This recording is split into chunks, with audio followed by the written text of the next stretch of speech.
Hola hola, j'espère que ça va bien. Aujourd'hui, je réponds dans une nouvelle vidéo à une question que l'on m'a posée sur l'intuition et la médiumnité, à savoir donc quel canal j'utilise, comment ça vient et comment l'augmenter. Peut-être que je ferai deux vidéos, je vais voir. Du coup, je répondais que donc quel canal, donc déjà on est le canal, donc je rappelle la différence entre intuition et médiumnité. L'intuition, donc, c'est quelque chose d'éphémère qui est sur un seul plan, qui est individuel et personnel, hein, qui nous concerne, qui concerne la personne qui utilise son intuition. C'est une guidance intérieure, hein, c'est ce qu'on appelle la petite voix intérieure, etc. Alors que la médiumnité, c'est la réceptivité en fait d'informations en tant que canal de plusieurs personnes en même temps, ou plusieurs énergies, plusieurs entités, etc. Sur plusieurs plans d'espace et de temps, donc passé, présent, futur, contrairement à l'intuition qui est instantanée et dans l'instant présent. Voilà un petit peu en résumé. Du coup, quel canal j'utilise? Donc, je suis canal et donc la question, je reformule, ça doit être voilà, à quoi ou à qui je me branche en tout cas. Donc, tout dépend de l'intention en fait. En fait, ce qui est important, je pense, en médiumnité, c'est justement de repartir du fait que tout part de l'intention qu'on pose en fait. Donc effectivement, on peut être canal à des informations que l'on reçoit sans forcément prendre le temps de dialoguer avec d'où ça vient.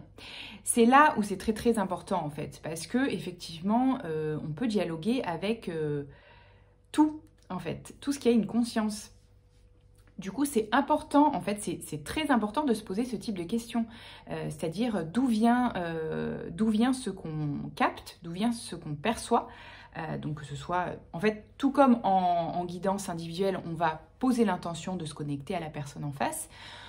En canalisation, on a tout à fait le droit de dialoguer et de remettre même en question les informations que l'on reçoit. C'est-à-dire de poser des questions, de demander des précisions sur ce que l'on reçoit, de quoi on parle, qui parle, d'où ça vient. Voilà, on a tout à fait le droit, justement, en tant que canal, de demander des informations sur ce qu'on reçoit. Et c'est même tout à fait responsable de notre part. Donc, pour répondre à la question, les informations que je canalise, c'est principalement de mes guides et des ancêtres aussi, de ma famille. C'est aussi, je me connecte aussi quelquefois à des égrégores. C'est quoi des égrégores? C'est un amas de pensées de plusieurs personnes qui forment du coup une énergie de groupe qui renforce voilà, ce type de pensée. Donc, quelquefois, je me connecte tout simplement à l'égrégore de la communauté qui va voir ces vidéos. Donc, je capte des informations qui vont être utiles à certains d'entre vous. Quelquefois, je me connecte à l'égrégore de la société ou d'un type de personne dans la société, etc. Vous voyez? Quoi d'autre? Voilà, et on peut poser l'intention de se connecter à ce qu'on veut ou à qui on veut, en fait, tout simplement. Et, des fois ça fonctionne, des fois ça fonctionne pas parce que c'est dispo, parce que c'est pas dispo, parce que c'est utile ou pas que l'on ait ce type d'information, etc. Parce que des fois c'est le moment, des fois c'est pas le moment, etc. Voilà pour le canal ou à quoi on se connecte pour transmettre les informations. Ensuite, la question qui m'était posée, c'est comment ça vient? Alors, comment ça vient? Souvent, c'est une pression que je ressens plutôt au niveau de la tête. Voilà, chakra ici de l'intellect et coronal. C'est une pression, en fait, beaucoup de dialogue interne, en fait, qui me fatigue beaucoup. Et du coup, j'ai besoin soit d'écrire, soit de faire des vidéos, soit de discuter, enfin de le verbaliser, parce que sinon, ça tourne en boucle, en fait. Voilà, d'ailleurs très intéressant, on peut aussi très bien dialoguer en même temps avec les canalisations qu'on reçoit et en même temps avec nos plans de l'être à nous, justement le mental, hein, pour lui dire de se taire un petit peu, etc. Ou sur notre plan émotionnel, etc. hein. Tout est possible.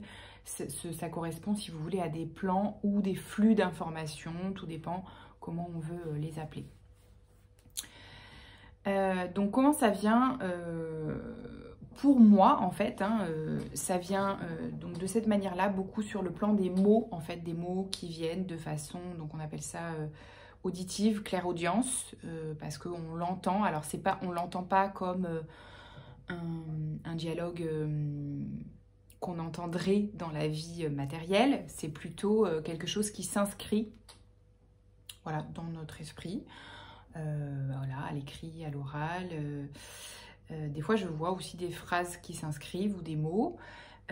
Ça peut être complètement des images aussi, des scènes, des dialogues entiers, des conversations, des expériences vécues, des ressentis corporels aussi, des émotions du coup, des sensations voilà, positives, enfin agréables ou désagréables, de la joie ou de la colère, etc.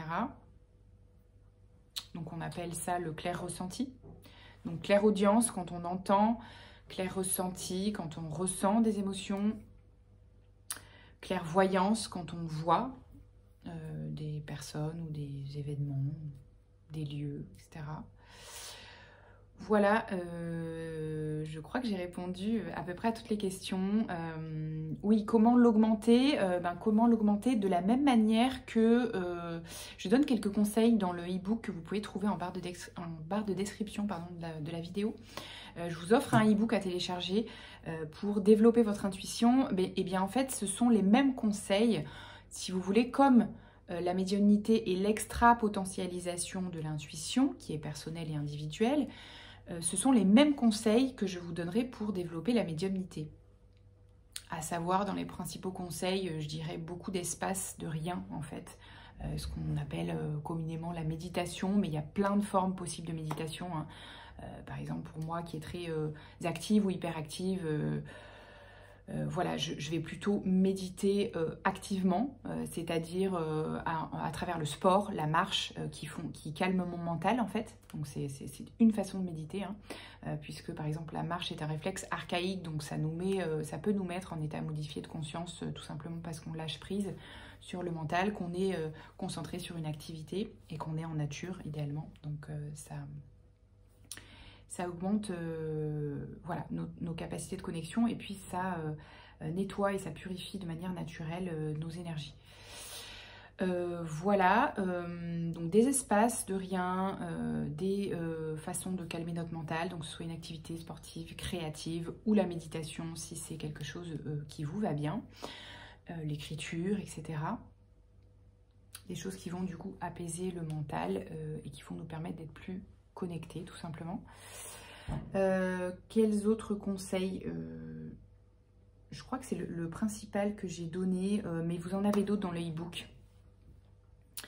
D'être à l'écoute.